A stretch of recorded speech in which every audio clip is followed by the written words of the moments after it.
ओम श्री विष्णुवे नमः। आज हम इस वीडियो में निर्जला एकादशी के बारे में बात करेंगे।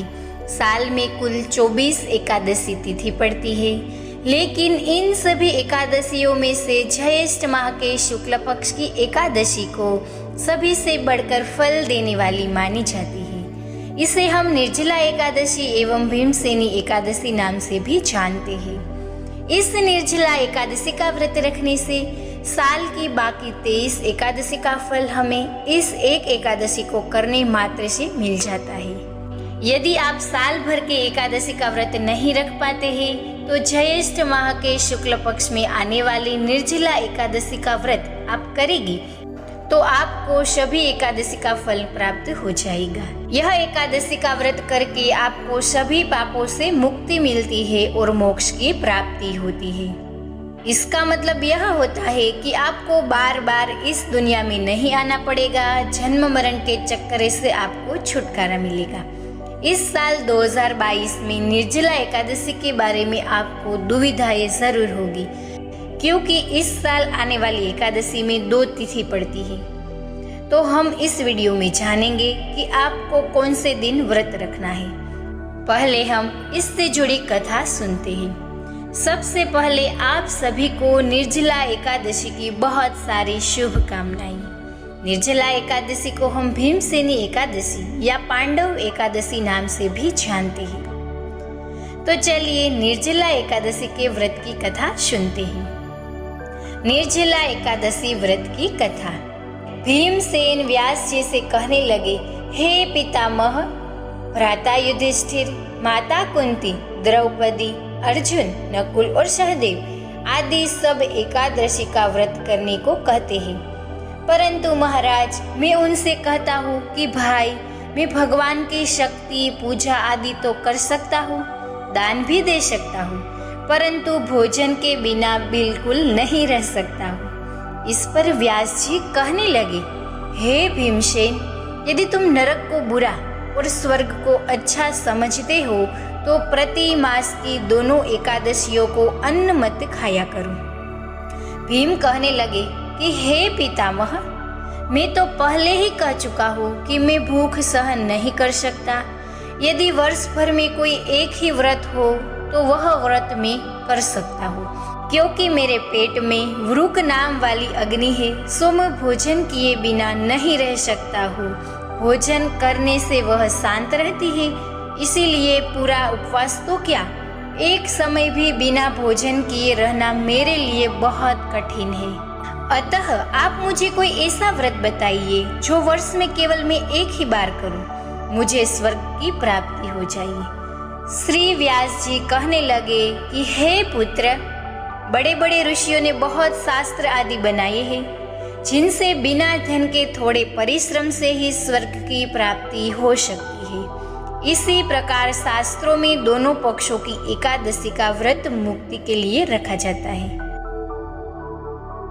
व्यास जी के वचन सुनकर भीमसेन नरक में जाने के नाम से भयभीत हो गई और कांप कर कहने लगी, अब क्या करूं?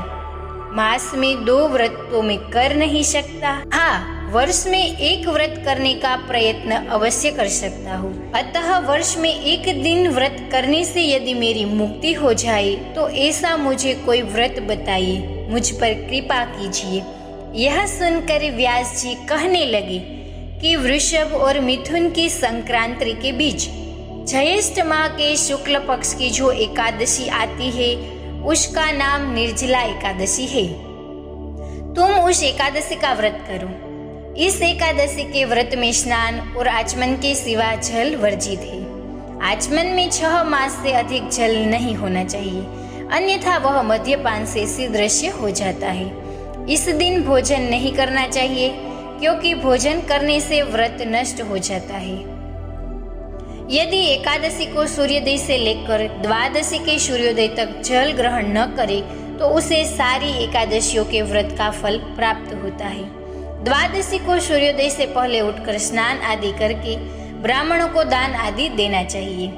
इसके पश्चात भूखे और सत्पात्र ब्राह्मण को भोजन कराना चाहिए, फिर आपको भोजन ग्रहण करना है।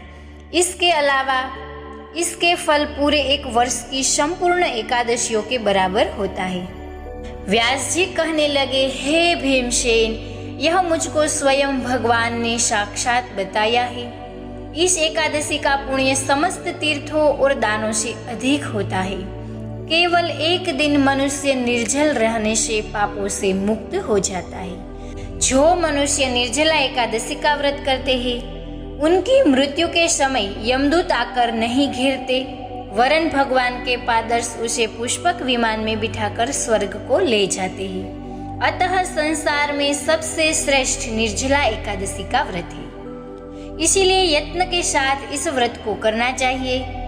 उस दिन ओम नमो भगवते वासुदेवाय इस मंत्र का उच्चारण करना चाहिए, गौदान करना चाहिए। इस प्रकार व्यास जी की आज्ञा अनुसार भीमसेन ने इस व्रत को किया। इसीलिए इस एकादशी को भीमसेनी या पांडव एकादशी भी कहते हैं। निर्जला व्रत करने से पूर्व भगवान से प्रार्थना करें, हे भगवान, आज मैं निर्जला एकादशी का व्रत करता हूँ। मैं दूसरे दिन भोजन करूँगा। मैं इस व्रत को अत्यंत श्रद्धा पूर्वक और पूर्ण भाव से करूँगा। अतः आपकी कृपा से मेरे सब पाप नष्ट हो जाए। इस दिन जल से भरा हुआ एक घड़ा वस्त्र से ढककर स्वर्ण सहित उसे दान करें। इस प्रकार एकादशी का व्रत करने से मनुष्य विष्णु लोक को प्राप्त होता है। जो मनुष्य इस दिन अन्न खाते हैं, वह चांडाल समान है, अंत में नरक में जाते हैं। जिसने निर्जला एकादशी का व्रत किया है, वह चाहे ब्रह्म हत्यारा हो, मद्यपान करता हो, चोरी या गुरु को द्वेष करता हो, मगर इस व्रत के प्रभाव से वो स्वर्गलोक जाता है। हे कुंती पुत्र, जो पुरुष या स्त्री श्रद्धापूर्वक इस व्रत को करते हैं, उन्हें अग्रलिखित कर्म करने चाहिए। प्रथम भगवान का पूजन करे, फिर गौदान करे, ब्राह्मणों को मिष्टान व दक्षिणा देनी चाहिए, जल से भरे कलश का दान करना चाहिए। निर्जला के दिन अन्न, वस्त्र, जूती आदि का भी दान करना चाहिए। जो मनुष्य भक्ति पूर्वक इस कथा को पढ़ते हैं या सुनते हैं, उन्हें निश्चय ही स्वर्ग की प्राप्ति होती है।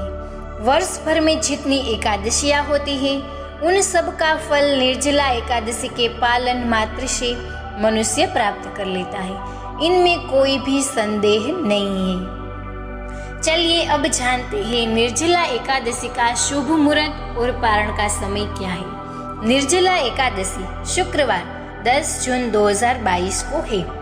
एकादशी तिथि प्रारंभ 10 जून 2022 को सुबह 7:25 से शुरू होगी। समाप्त होगी 11 जून 2022 को सुबह 5:45 पर समाप्त होगी। निर्जला एकादशी का पारण का समय है सुबह 5:49 से लेकर 8:29 तक है। अब आपको यह बात भी अवश्य जाननी है कि आप उसकी पूजा विधि कैसे करें। निर्जला एकादशी के दिन ब्रह्म मुहूर्त में उठकर सभी कामों से निवृत्त होकर स्नान करें। उसके बाद पीले वस्त्र पहनकर भगवान विष्णु का स्मरण करें। शेष साई भगवान विष्णु की पंचोपचार पूजा करें। अब ओम नमो भगवते वासुदेवाय मंत्र का जाप करें। उसके बाद भगवान की पूजा धूप, दीप, नैवेद्य आदि 16 चीजों के साथ करें और रात में भी आप दीपदान करें। पीले फूल और फलों का भगवान के पास अर्पण करें। इस दिन रात को सोए नहीं। यदि आप जगकर भजन और कीर्तन करती है तो ये बेहतर होगा। यदि आप जागरण कर सकती है तो अवश्य करें। यदि भगवान से किसी प्रकार की गलती हुई हो तो क्षमा मांगे कि हे भगवान, यदि मुझसे कोई गलती हुई हो तो मुझे माफ कर देना। शाम को पुनः भगवान विष्णु की पूजा करें और रात में भजन करें और धरती पर विश्राम करें। अगले दिन यानी सुबह 11 जून को उठकर स्नान आदि करें। ब्राह्मणों को आमंत्रित करें, भोजन कराइए, भेंट दे। उसके बाद आपको भोजन करना है। यदि संभव हो तो आप ब्राह्मण को भोजन करा के ही भोजन करें। यदि आप यह सब बातों का ध्यान रखकर निर्जला एकादशी का व्रत करती है तो आपको मोक्ष की प्राप्ति अवश्य होगी। ओम वासुदेवाय नमः। अस्तु।